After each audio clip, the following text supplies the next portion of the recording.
Hey guys, my name's Jacob, and today we're going to be learning about PCs and how to build them. Before we get into the actual process of building PCs, we're going to go over some of the components and some of the terminology as well, starting with two of the terms that I probably hear the most in the PC building world, which is rig and specs.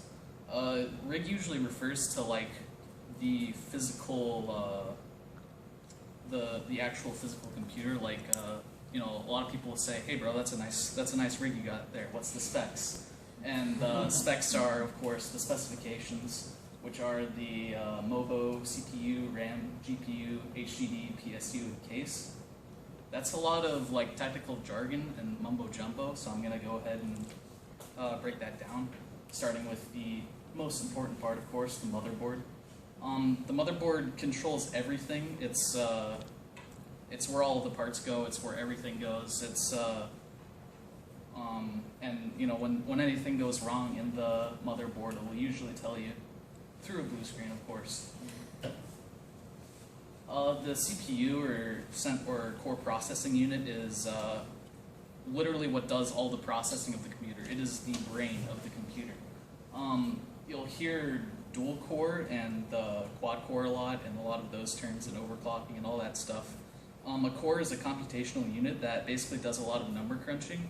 So having a powerful processor will, you know, basically help for number crunching and other stuff, like for editing software and things like that. Because editing software requires,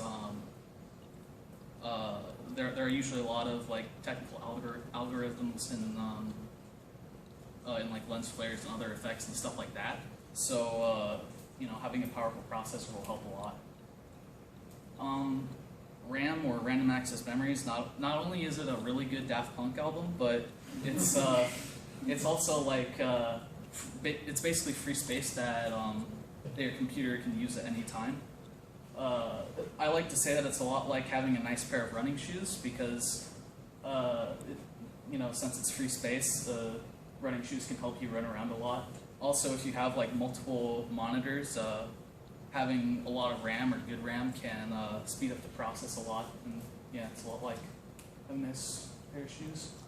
The GPU or graphics processing unit is probably the coolest part of the entire system. They usually use a lot of fancy graphics, like as you can see there, a lot of fans, a lot of fiery flames and stuff, and cool things like that. It's very simple. It just does all the graphics processing and all that stuff. Next part is the HDD, or hard disk drive. It's what stores all your stuff. It's where everything goes. If you have a larger hard drive, the more stuff you're going to be able to put in it. The PSU, or power supply unit, is basically like the heart of the entire system, but instead of pumping blood, it pumps electricity and power to all the parts. Oh yeah, also GPUs require a ton of power, so if you're using a powerful GPU in your system, you're going to want to have like a 500 watt or 750 watt power supply so that it can handle it. The case, of course, is where everything goes, just the outer shell of the motherboard and everything like that. I would say that if you're going to go for like a larger motherboard, you're definitely going to want a bigger case. The motherboard basically has everything to do with the case. Alright, so now that we've gone over all the components and technical mumbo jumbo and all that stuff, we're going to actually go into the process of building the PC. And the first thing that you're going to want to do is plan your build, which is basically go onto a website like Amazon or Newegg and look for parts. I would say that ordering online is much better than going to any sort of retailer or anything like that, mostly because a lot of parts will be on sale and you can find a lot of good deals. Also, return policies are really, really cool, because if you get a part that maybe you don't like or is faulty, you can send it back really easily if you're like ordering through Amazon or Newegg. Also, Newegg is mean sometimes through their ordering policies and stuff. I once ordered an entire set of parts from them, and they said that it would take like 3 weeks for the parts to get to me. I guess they put another loop in there, because because I ended up getting my parts in about 8 weeks. So yeah, sometimes it can be really, really bad. So now we get into the actual process of building the PC, which in my opinion isn't actually that difficult. It's a lot like building a Lego set or something. It's basically just like connect part A to part B and do all that stuff. So beginning off, you're going to want to organize your build, get a nice workstation where, preferably not metal, like maybe a wooden desk or something like that. Because static electricity will kill your parts. They can short them out and destroy them completely.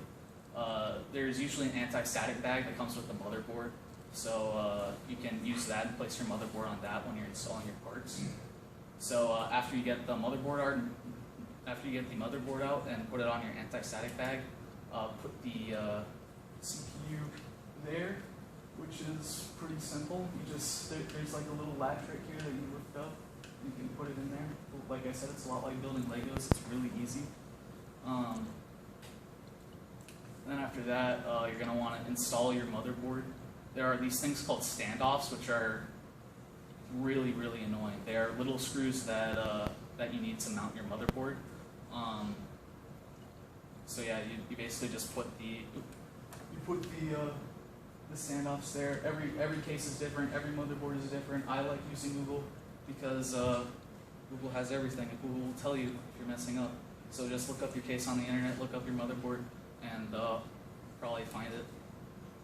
And after installing your motherboard, it should look something like that. You're going to want to put all your parts in, like I said before. Graphics card goes there. Those are your PCI ports. RAM goes there. And usually on most cases there will be a hard drive bay area right there, and to the left or right around there, that's where your PSU goes. And that's it basically. After you got all your parts in, you hook them up to your PSU and you sort out all the cables, use twisty ties of course, and after you boot up your computer you should see something like this, which is like in my case it's the Gigabyte one. It's called posting basically. Yeah, it's called posting. Basically you start up and you'll see some sort of logo like that. If it doesn't show up, then you've probably done something wrong and you want to go back and like completely reconfigure your rig. Once again, Google. And yeah, that's it. This is an extremely basic overview of how to build a PC. As you guys can probably tell, building a PC isn't actually that difficult. It's just the components and all that stuff with learning all of the parts. Like I said, Google. Really do use Google. It's really helpful. But yeah, thank you for your time, and I hope that this helped you to understand a little bit more about PCs and how to build them.